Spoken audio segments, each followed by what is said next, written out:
Sir current bill sir. ఇదేంటి ఎంత వచ్చింది? ఏమో సార్ నాకు తెలీదు. సార్ చెత్త పని సార్. చెత్త పన్నా? అవును చెత్త పన్నే. మళ్ళీ వస్తాను సార్. కిరాణా బిల్లు, పాత బిల్లు, మోటార్ బిల్లు, ఇంటి పన్ను, ఒక నిమిషం ఆగండి. Library bill. లైబ్రరీ బిల్లా?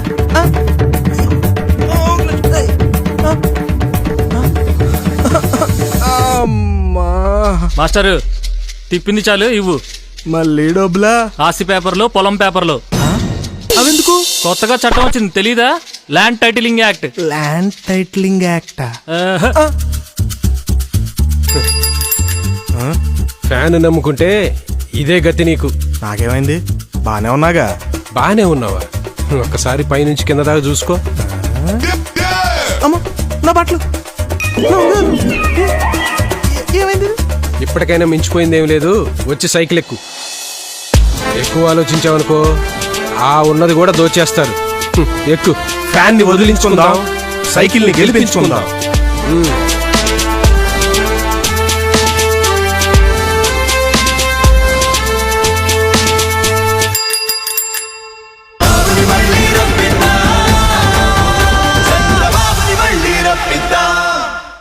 జగన్ నోరు తెరిస్తే సంక్షేమం అభివృద్ధి అంటాడు, కానీ రాష్ట్రానికి చేసింది ఏమీ లేదు.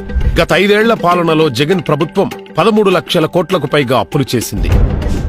రాష్ట్రంలో పుట్టిన బిడ్డ మొదలు ప్రతి ఒక్కరిపై అప్పుల భారం మోపిన ఆర్థిక ఉగ్రవాది జగన్. జగన్ ప్రభుత్వం ఇష్టారాజ్యంగా అప్పులు రుణాలు తీసుకోవడం వల్ల ఆంధ్ర రాష్ట్రం గతి అధోపాలైంది. ప్రతి నెల అప్పు తెచ్చుకుంటేనే కాని జీతాలు ఇవ్వలేడు. ఒక్క పరిశ్రమ గాని, ఒక్క ప్రాజెక్టు గాని తీసుకురాలేదు. మరియు ఒక్క అభివృద్ధి కార్యక్రమమైనా చేపట్టలేదు. ప్రతి మంగళవారం ఆర్బీఐ నుంచి అప్పులు తెస్తూనే ఉన్నాడు, కానీ రాష్ట్రానికి ఆదాయం తెచ్చిపెట్టే ఒక్క కార్యక్రమం కూడా ఈ 5 ఏళ్లలో చేయలేకపోయాడు.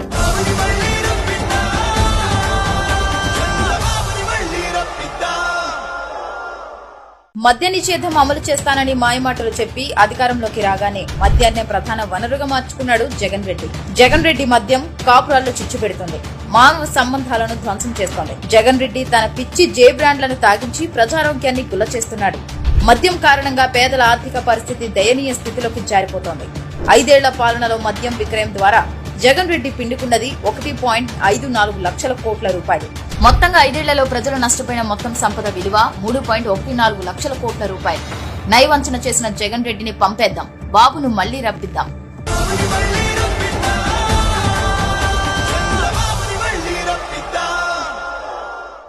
ఈ 5 ఏళ్లలో జగన్ రెడ్డి అసమర్థత, అవినీతి, ధనదాహం కారణంగా రాష్ట్రంలో ఉద్యోగ ఉపాధి అవకాశాలు లేక అవమాన భారంతో యువత బలవన్మరణాలకు పాల్పడ్డారు.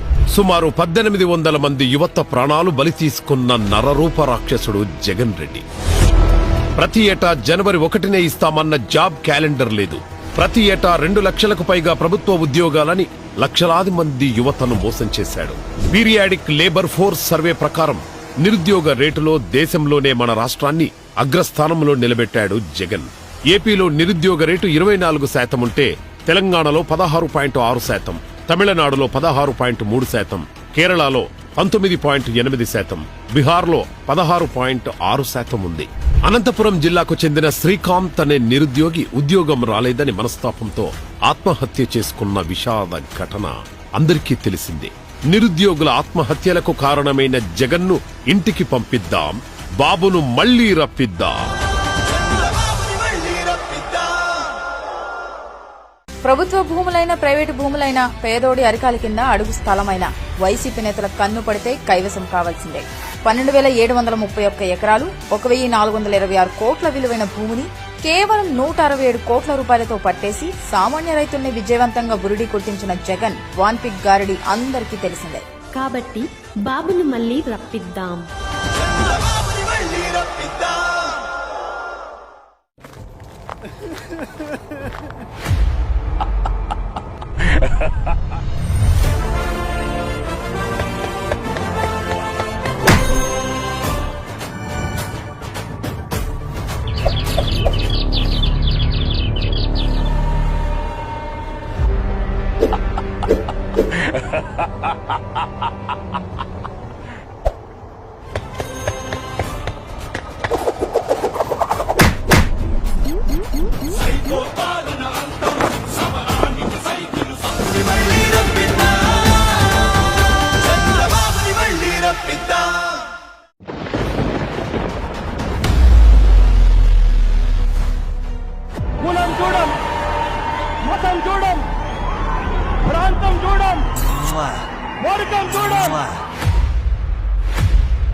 ఒక్కసారి అవకాశం ఇవ్వండి, ఒక్కసారి అవకాశం ఇవ్వండి. సర్లే ఒక్క ఛాన్స్ అంటున్నాడు కదా, ఇచ్చి చూద్దాం పాపం ఏం చేస్తాడో.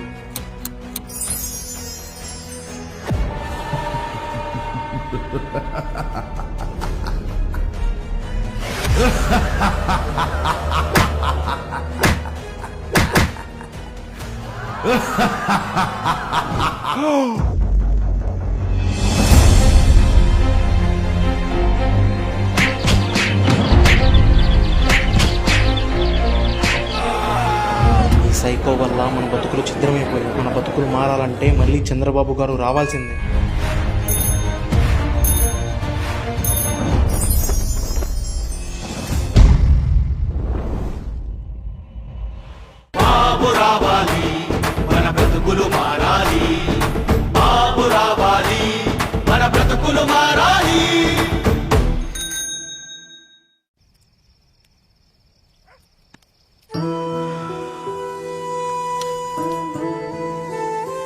ఈ పాలకులు అందరికీ ఉచిత విద్య అని గాలి మాటలు చెప్పి అధికారంలోకి వచ్చాక ఇంటికొక్కరికే అని మాట మార్చి మోసం చేశారయ్యా.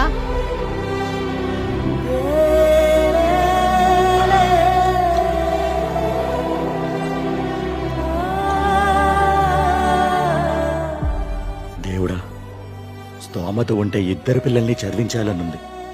కానీ మోసం చేసిన చేతకాని నాయకుల్ని ఏమీ చేయలేక ఎవరిని చదివించాలో ఎవరిని మాన్పించాలో ఎంపిక చేసే భారం నీ మీదే పెడుతున్నాను. ఏంటయ్యా, ఎవరిని చదివించమంటావని దేవుణ్ణి అడుగుతున్నావా? ఇంకేం చేయమంటావే? ఒకరిని చదివించి ఇంకొకరిని మాన్పించాలని ఏ తండ్రికుంటా చెప్పు. మన సమస్యకి పరిష్కారం మన చేతుల్లోనే ఉందయ్యా. బాబుగారు ప్రతి బిడ్డకి 15,000 ఇస్తానని మాటిచ్చాడయ్యా. ఒక్కరిది కాదు, ఇద్దరి పిల్లల్ని చదివించవచ్చు. మనం చేయాల్సింది రాబోయే ఎన్నికల్లో సైకిల్ గుర్తుకు ఓటు వేసి మన బాబుగారిని గెలిపించడమే. ఈసారి ఛాన్స్ తీసుకోము, ఫ్యాన్ కు ఇంకో ఛాన్స్ ఇవ్వము.